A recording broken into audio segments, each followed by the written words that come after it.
अगर आप बेकरी जैसे सॉफ्ट मॉइस्ट और फ्लफ़ी कपकेक की रेसिपी ढूंढ रहे हैं तो ये वीडियो आपके लिए है। आज की इस वीडियो के अंदर मैं आपको 3 डिफरेंट तरह के कपकेक्स बनाना सिखाऊंगा सिर्फ बस सिर्फ एक ही मिक्सचर से, chocolate cupcake, vanilla cupcake and marble cupcake.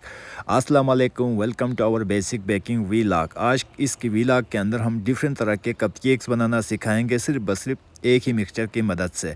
अच्छा जी, इसको बनाने के लिए सबसे पहले किसी भी ड्राई बाउल के अंदर यहाँ पे आपको पाउडर शुगर चाहिए, यानी घर का जो चीनी है उसको पीस के आपने यूज़ करना है। क्वांटिटी की बात करूँ तो ये तकरीबन हाफ़ कप के करीब होगा। अगर ग्रामिश में भी बताते चलूँ ये तकरीबन 65 टू 70 ग्राम के लगभग होगा।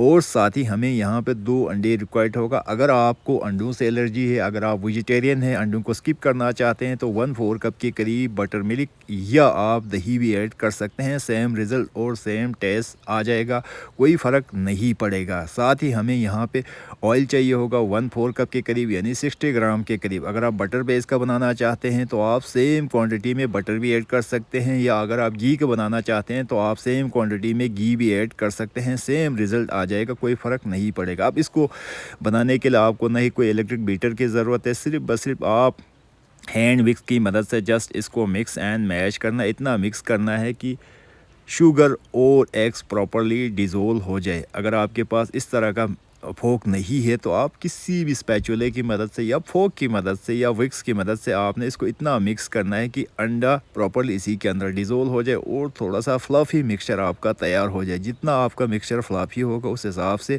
आपका कपकेक परफेक्ट और मॉइस्ट बनेगा। बहुत सारे लोग यहाँ पे गलती कर बैठते हैं जिनकी वजह से उनका कपकेक या तो बहुत ही ज़्यादा डेंसी बनते हैं या बहुत ही ज़्यादा हार्ड हो जाते हैं। इस चीज़ का आपको जब ख्याल रखेंगे इंशाल्लाह मैं दावे के साथ कह सकता हूँ कि आप भी ऐसे परफेक्ट कपकेक बना सकेंगे। बना क्या सकेंगे, बल्कि आप बना के इसको सेल आउट भी कर सकते हैं।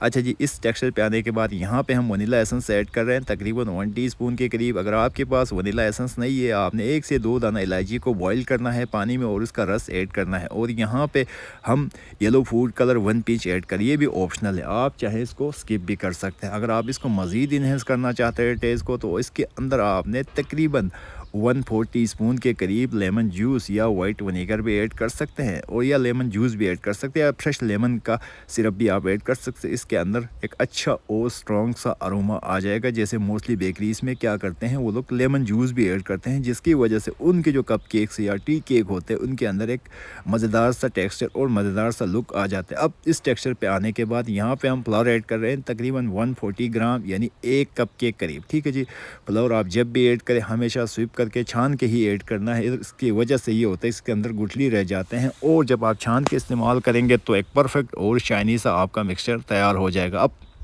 इसको इन्हेंस करने के लिए हमें यहाँ पे रिक्वायर्ड है बेकिंग पाउडर। ठीक है जी, जस्ट बेकिंग पाउडर ऐड करना है, बेकिंग सोडा ऐड नहीं होगा। तकरीबन 2 ग्राम के करीब, यानी हाफ़ टी-स्पून के करीब। अब यहाँ पे भी आपको एक चीज़ का ख़ास ख्याल रखने की ज़रूरत है। बहुत सारे जो बिगनर्स होते हैं वो क्या करते हैं, मैदा डालने के बाद जिसको जस्ट मिक्स करते हैं, जिनकी वजह से कप केक के अंदर प्रॉपर्ली मैदा डिज़ोल्व नहीं होते, मैदे के लम्स रह जाते हैं, जिसकी वजह से कप केक बहुत ही ज़्यादा डेंसी होते हैं। ठीक है, तो यहाँ पे आने के बाद आपने इतना हो सके इसको मैदे को अच्छी तरह बीट करना है ताकि प्रॉपर्ली मिक्स हो जाए। और यहाँ पे तकरीबन 1/4 कप के करीब हमें दूध चाहिए होगा, यानी 60 ग्राम के करीब। इसको भी अगेन आपने मिक्स करना है। मिक्स करने के बाद एक खूबसूरत सा बैटर आपका तैयार हो जाएगा। अब आप स्पैचुले की मदद से डालें या फोक की मदद से डालें, स्पून की मदद से डालें, या आप पाइपिंग बैग में फिल करके डालें। सबसे पहले हम वनीला कप केक निकालेंगे।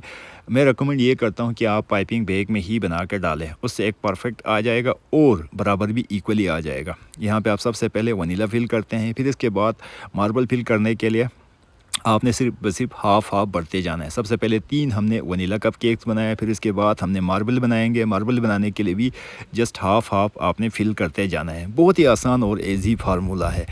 इंशाल्लाह ये वीडियो देखने के बाद मैं दावे के साथ कह सकता हूँ आपको कहीं और जाने की ज़रूरत नहीं है। फिर भी आपके माइंड में कुछ क्वेश्चंस है, क्यूरीज रह जाते हैं, तो आप यहाँ पे मैसेज भी कर सकते हैं या कमेंट्स भी कर सकते हैं। इंशाल्लाह मैं आपको गाइड करते रहूँगा। और यहाँ पे हम कोको पाउडर ऐड कर रहे हैं 2 टीस्पून के करीब, तकरीबन ये होगा 6 ग्राम, ठीक है। इसको भी अगेन मिक्स किया क्योंकि हम इसको चॉकलेट का बैटर बना रहे हैं। अब सबसे पहले मार्बल बनाने के लिए क्या करेंगे, जो आधा हमने वनीला फिल किया था उसके सेंटर में चॉकलेट को रखेंगे और पूर करेंगे। पूर करने के बाद कुछ इस टेक्सचर में आना चाहिए, और जो बचा हुआ चॉकलेट का फीलिंग है उसको हम चॉकलेट कप केक्स बनाएंगे। आप चाहें तो इसके टॉप पे कोई भी चीज़ स्प्रिंकल भी कर सकते हैं, ड्राई नट्स वगैरह, या आप एज इट इज़ ऐसे भी सिंपल रख सकते हैं। इसके बाद किसी भी टूथपिक की मदद से या आप किसी भी शार्प चीज़ की मदद से इसके ऊपर कुछ इस तरह करके इम्प्रेशन दे सकते हैं। अब इसकी बेकिंग की टाइमिंग बात करूं तो बहुत सारे लोग जो पतीला बेकिंग करना चाहते हैं, पतीले को आपने पहले से प्रीहीटेड करके रखना है। पतीले के अंदर मीडियम टू स्लो फ्लेम पे बेक होगा तकरीबन ये 35 मिनट के लिए। अगर आप ओवन में बेक करें 180 के टेम्परेचर, ऊपर नीचे दोनों का रॉड ऑन करके रखना है, और ये 15 मिनट के बाद अल्हम्दुलिल्लाह से ये बेक हो गया। अब यहाँ पे एक सेक्रेट चीज़ है जो हम लोग बेकरीज में यूज़ करते हैं, जूँ ही गरम गरम निकले इसके ऊपर आपने पानी का हल्का सा स्प्रे करना है। अच्छा, बहुत सारे लोग ये क्वेश्चन कर रहे होंगे पानी का स्प्रे क्यों करता है। पानी का स्प्रे जब आप करेंगे तो इसके अंदर मॉइस्चनेस पैदा होगा, जिसकी वजह से आपका कपकेक हमेशा के लिए वो मॉइस्ट बन जाते हैं और सॉफ्ट रहते हैं। अक्सर लोग क्या करते हैं, इसको गलती कर बैठते हैं, कपकेक को ऐसे खुला छोड़ के रखते हैं, जिसकी वजह से कपकेक बहुत ही ज़्यादा डेंसी हो जाता है और ड्राई हो जाता है। ये आप देखें माशाल्लाह ये एक दिन के बाद का रिज़ल्ट है, कितने मज़े का और सॉफ्ट और फ्लफी है। अब आप लाजमी कमेंट सेक्शन में कमेंट्स करके बताएं नेक्स्ट हमारी बेकिंग क्लास किसके ऊपर होना चाहिए। जितना आप कमेंट्स करेंगे, आपके कमेंट्स ज़्यादा होंगे, उससे रिलेटेड मैं कपकेक्स या दूसरे जो चीज़ें हों आप सीखना चाहते हैं बेसिक, इंशाल्लाह मैं सिखाते जाऊंगा। फिर भी आपके माइंड में कुछ क्वेश्चन रह जाते हैं, क्यूरीज रह जाते हैं, तो आप यहाँ पे हमें कमेंट्स भी कर सकते हैं। इंशाल्लाह हम आपके कमेंट्स का भी जवाब देंगे। ये फाइनल हमारा लुक है। इंशाल्लाह अपकमिंग वीडियोज़ में हम इसके ऊपर फ्रोस्टिंग भी करना सिखाएँगे, ठीक है। डिफरेंट कप केक के ऊपर डिफरेंट तरह के फ्रोस्टिंग हो जाते हैं। लेकिन आप सब लोगों से अगेन एंड अगेन यही रिक्वेस्ट है कि आप जितना वीडियोस को देखेंगे, वॉच करेंगे, आपका फीडबैक हमारे लिए काबिल एहतराम है। तो उम्मीद है आज का खूबसूरत वीडियो पसंद आएंगे। वीडियो पसंद आए तो सब्सक्राइब एंड सब्सक्राइब।